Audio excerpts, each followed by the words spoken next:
Shalom, Israel. First, I want to start by giving all honor, praises, and glory unto Yahweh, Ba'ashem, Yahushai, Ba'ashem, Chakwadash, double honors unto the elders, apostles, and bishops, a GMS, great millstone, who rule well, teach, and edify. And peace and blessings unto you, hopefully elect Akim and Akwat in his household of faith. My name is Ishaya from the GMS Arizona Church in Ottawa, Ratazah. Gonna make an edifying video going into, going about how the prophecy, things heat up, things cool down, okay? And that could be a stumbling block for a lot, okay? You're going to have times where you feel like, things are popping off quick and you feel like the world's going to end tomorrow, right? And then you will have times where, it just feels like that calm before the storm, because we're constantly waiting and praying on the end of this accursed-ass society, right? Under the rulership of Esau. We're constantly waiting to get the fuck out of here, okay?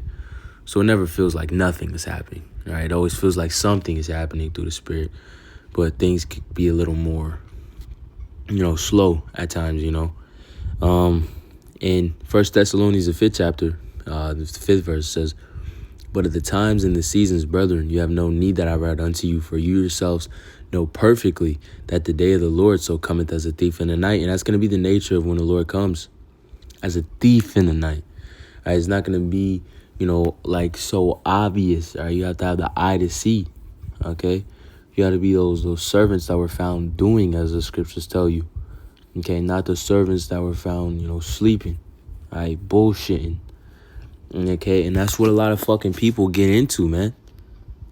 A lot of people, once times kind of get rough, then they want to try to, and bros have their testimonies on, my elder brothers say this all the time, to where, like, when C-19 was popping, right, you got a lot of people popping out to the camp, trying to listen and see what's up, right? But once that passed off by, a lot of people fucking, went back into the world and dipped apart, but 2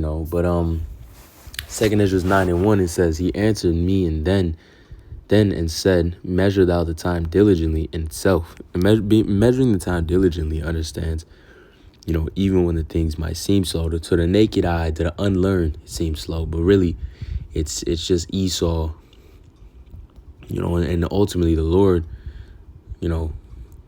having these prophecies set off at the right time. And, precepts hitting 2 Ezra 2 and 4 real quick, and 37.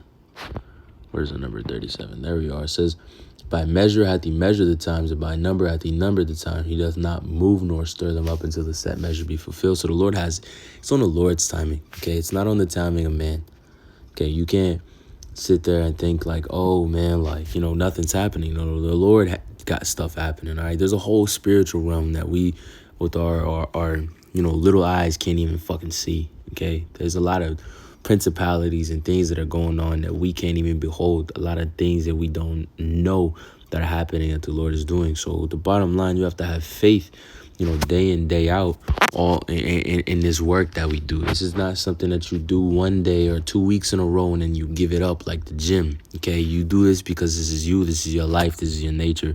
You fear, love, and honor Yahweh Ba'ashem Yahushai. You show that within your works. Proverbs the 8th chapter and the 32nd verse, 33rd verse says, "Hear instruction and be wise, and refuse it not. Blessed is he that heareth me, watching daily at my gates, waiting at the post of my doors," watching daily at the Lord's gates. Okay, not fucking showing up one day and then showing up 2 weeks from now and then showing up again when you feel like it. Okay, it's what a lot of people do at the Roman Catholic churches. Okay, those modern day Christian Jesus Jewish churches. Okay, that bullshit.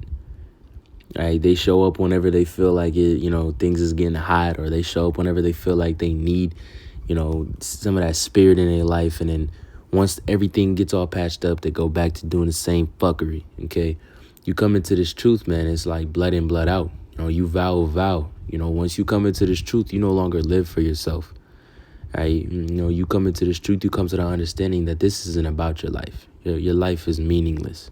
Okay, you live for Yahweh Ba'ashem Yahushai. Your pleasures are nothing. This life is vain. Man at his best is all vanity. So with that being said, you don't understand, you have to show up. You have to be there. You have to be in the spirit. You have to be engaged, right?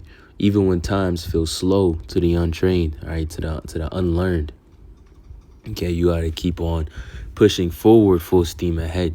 I study more, get in this book, because there's going to be a time where there's going to be a famine, right? Not of bread, but of this word, right? And what you know is what you know. It says, and shall obtain favor unto the Lord.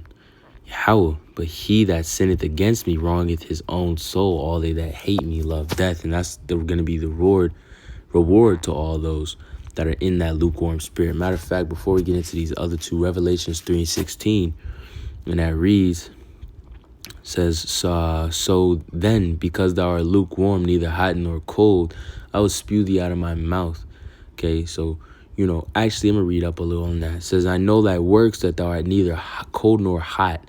The Lord knows your works. The Lord knows what you do behind closed doors. The Lord knows your level of commitment. I would thou wert cold or hot. So you have to be one or the other. You can't be fucking in the middle, just thinking about it, when you're going to show up, when you're going to do the right thing. Okay, nothing is hidden from Yahweh Shem Yahushai. So then, because thou art lukewarm and neither cold nor hot, I will spew thee out of my mouth. And the scriptures talk about, you coming into this truth, walking unworthily. It's better for the wicked to have, stayed in their wickedness than to come into this truth. Okay, because you vow a vow, and the scriptures tell you to defer not to pay your vow. But I actually gonna need to get these. 2 Ezra 9:2 says, then shalt thou understand that this is the very same time wherein the highest will begin to visit the world which he made. Therefore, when there shall be seen earthquakes and uproars of the people in the world, then shalt thou well understand that the Most High spake of these things from the days that were before thee, even from the beginning. Like as all that is made in the world hath a beginning and the end is manifest. And the end is being manifest, bro.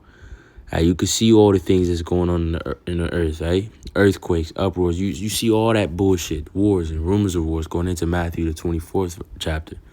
Okay, even the seas, not even being tamed. You got hurricanes going on all over the fucking place, man. You got a new hurricane, like a iOS update, right? There's a new hurricane hitting the fucking coast of somewhere all the time now, right? We are undoubtedly in the last few seconds of this world.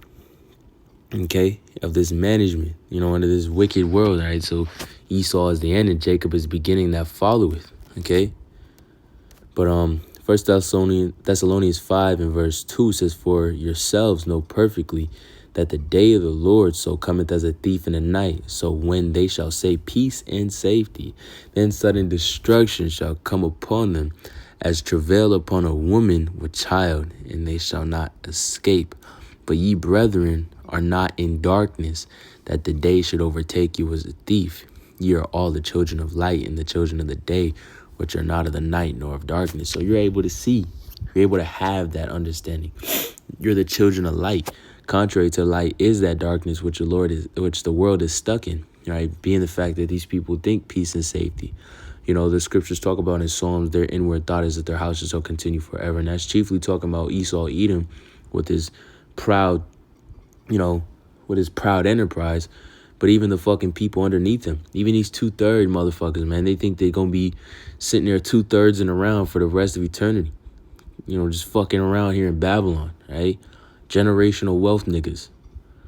Okay, they don't even think about the Lord. They don't think about spirit each and every day, man. They don't even pick up a Bible. All these people's Bibles have got dust on it. Okay, right, but those that fear the Lord and moved by fear of Yahweh Shem Yahushai, stay in his book. Blessed is he that readeth. Okay, and we just read in Proverbs the 8th chapter and the 35th verse.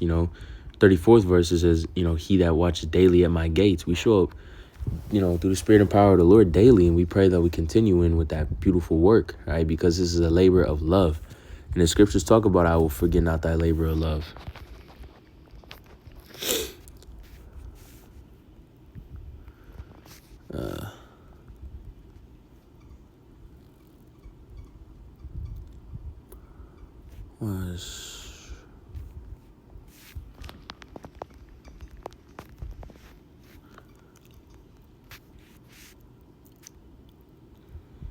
Salakia. Slipping right. I'm gonna have to take that one to the Google.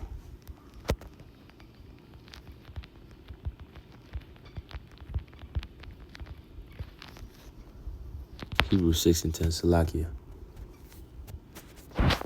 So Hebrews 6 and verse 10. And it reads, For Yahweh Shem Yahushai is not unrighteous to forget your work and your labor, of love, which ye have showed towards his name, in that ye have ministered to the saints and do minister. And that labor of love is being rehearsed now. You know, we offer our body as a living sacrifice, as the scriptures talk about. And while the rest of the world is sitting here bullshitting, having fun, enjoying Babylon, thinking that everything is peace and safety, thinking that things slow down, you know, we still in that mindset that, you know, we measuring now the times diligently. We seeing the things that are still happening. Esau's a subtle devil. He does a lot of shit behind closed doors, and you know that stuff still gets revealed through the spirit and power of Yahweh Shem Yahushai, and we can confidently say that we are counting down months to the coming of the Lord Yahushai, and he's gonna set this thing right, usher in Yahushai's kingdom. It says Romans 12 and 1. It says, I beseech you, brethren, by the mercies of Yahweh Shem Yahushai, that ye present your bodies as a living sacrifice. And how is it that you do that as well? You know, you give away your pleasure. You stop living your life for pleasurable things, and you give your life unto the Lord. You give your life unto studying, rehearsing the righteous acts, holding yourself accountable through the spirit and power of the Lord, and doing the right thing. It says holy, acceptable, and this is a labor. This truth is a labor. It says holy, acceptable unto Yahweh Shem Yahushai, which is your reasonable service. Okay, you are not conformed to this world, but be ye transferred by the renewing of your mind, that ye may prove what is that good and acceptable and perfect will of Yahweh Shem Yahushai. We're not conformed to the Lord. We don't get along with this world. Okay, we live our lives for Yahweh Shem Yahushai. For the sake of giving that diligence. The scriptures talk about in 1 Peter 1 and 10.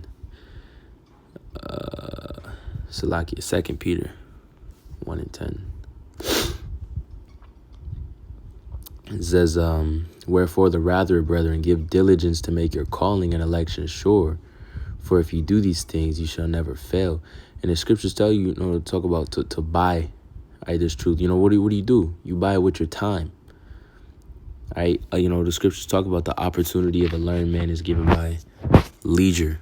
Before we get, actually, I'm going to get Isaiah 16:2, Lord willing. It says, for behold, the darkness shall cover the earth, and gross darkness the people. And that's what the fuck these people are on. Gross darkness. These motherfuckers is worried about business plans, 5-year plans. They worried about getting lean in the gym. Okay, they worried about their fucking 401ks and, starting a family and settling down here in Babylon, or having fun here in Babylon. On the contrary, the righteous are looking into the coming of Yahweh Shem Yahushai, and the world scoffs at it. The world is always going to scoff at it. But at the end of the day, who's going to have the last laugh? As the scriptures tell you, we shall laugh at their calamity, when their destruction cometh. It's going, the elect will be delivered. Lord willing, be part of that elect, okay? While they're in great torment. It says, but the Lord Yahweh shall rise upon thee, and his glory shall be seen upon thee. Okay, but the Lord Yahweh shall rise upon thee. The Lord brings us to that light. He will quicken us through the spirit, pursuant to Ephesians, the 2nd chapter. You were brought into this faith, which is that light, that living. The Lord has brought life unto you. The rest of these niggas is dead from the neck up, like the apostles say. Revelations 11 and verse 8 says, their dead bodies shall lie in the streets of the great city, which is spiritually called Sodom and Egypt, where our Lord was crucified, and that is here in Babylon the Great, which is known as America. Okay, a lot of these motherfuckers walking around dead from the neck up, okay, straight up, and not, they just got their eyes completely closed. The scriptures talk about, I believe it's in Matthew, says, blessed is he whose eyes are open, and that's a blessing to have your eyes open, and you should show diligence, and want to please the Lord for having your eyes to be open to this bullshit, okay, to understand prophecy, to understand the bullshit of this bullshit place, to hate this world. All right, to have the eyes to hate this world, is a gift and it's a blessing. It's a beloved blessing. Though it comes with vexations, at the end of the day, it's a blessing to not be out here lollygagging and bullshitting with these people. So Sirach 38 and 24 says, the wisdom of a learned man cometh by opportunity of leisure, and he that hath little business shall become wise. So, wisdom of a learned man by coming by opportunity of leisure. Like, what do you do with your spare time? What do you do with your free time? Of course, you feel like nothing's happening around the world when you spend your free time on TikTok looking at ass. Of course, you feel like none of these prophecies are coming to fruition when you playing fucking Candy Crush all day, right?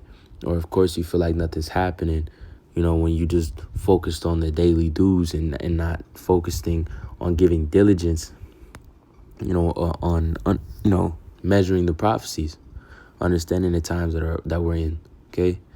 But hey, I pray this lesson was edifying. I want to lastly give all honor, praises, and glory unto Yahweh, Ba'ashem Yahushua, Ba'ashem HaKadosh.